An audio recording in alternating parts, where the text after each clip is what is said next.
Good morning, Director Professor Mogaji. Good morning, my dear colleagues. My name is Adiola Juliana Ademefon, and I'll be um, presenting my research proposal with the topic examining challenges of smallholder women farmers in engendering food security and sustainable agriculture in Nigeria, which we're looking into the SDG 2 and SDG 5, which are zero hunger and gender equality. The background to this study, the background to this study, agriculture in Nigeria remains the primary source of livelihood for over 70% of rural household smallholder farmers, while many of whom are women.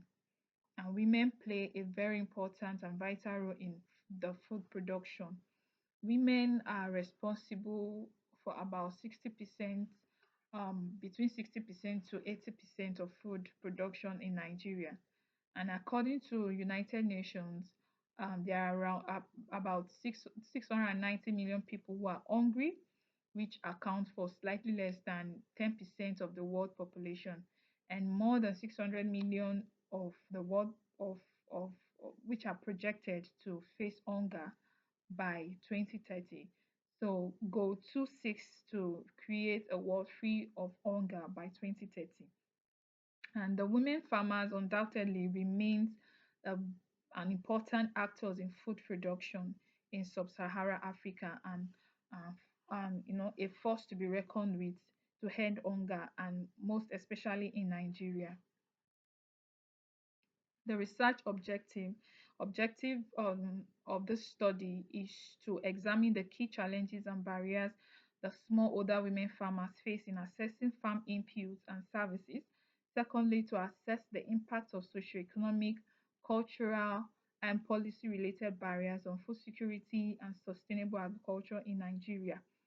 Also to evaluate the effectiveness of government and non-government interventions to support these women, the women farmers, in achieving food security, and also to have a sustainable agriculture.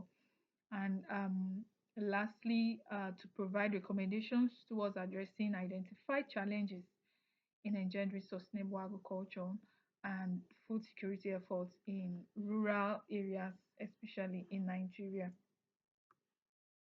The research assumptions, smallholder women farmers face challenges that inhibit their capacity to contribute towards food security and sustainable agriculture.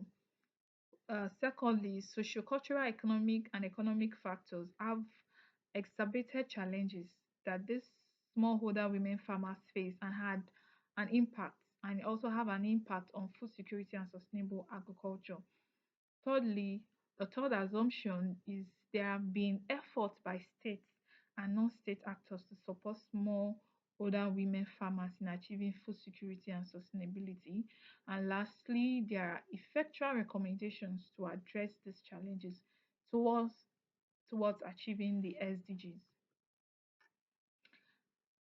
The significance of the study will this study will contribute significantly to the body of knowledge, to extant literatures of sustainable agriculture, and also the role of small older women farmers in engendering food security nations, and also to build women capacity, and to make them be part of the economic growth.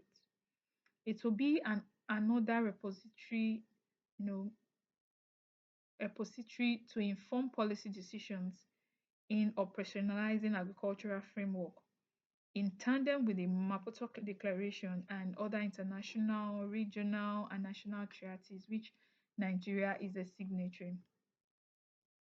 Literature review and the theoretical framework of the study. This study will conduct detailed review of existing literatures to examine those challenges that the women farmers face in contributing to a food secure nation and to the sustainable agriculture in Nigeria.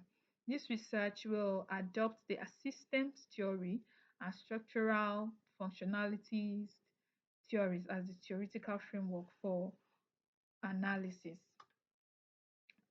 The research methodology, a mixed method approach will be used to collect quantitative and qualitative data to be collected, and this will be collected from 300 smallholder women farmers across 6 geopolitical zones in Nigeria, using questionnaires to gather quantitative data, the focus group discussion, and key informant interviews for qualitative data.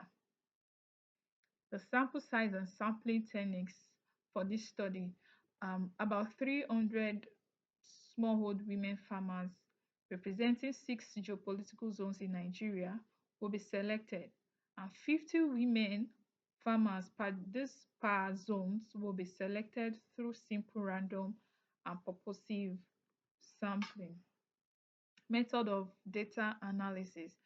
Quantitative data will be analyzed using the statistical methods such as the regression, the correlative analysis, and descriptive statistics to identify the patterns, while qualitative data from the interviews and the focus groups will be analyzed through thematic analysis to identify the themes and patterns.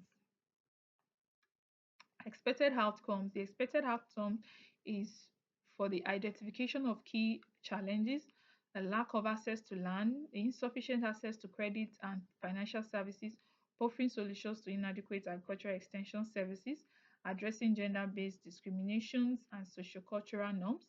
Number 4 is to engendering policy recommendations to increase farm yield impact on food security, to also increase the adoption of sustainable practices and the policy recommendation. And these are the selected references for this presentation. And I want to say thank you for listening. God bless.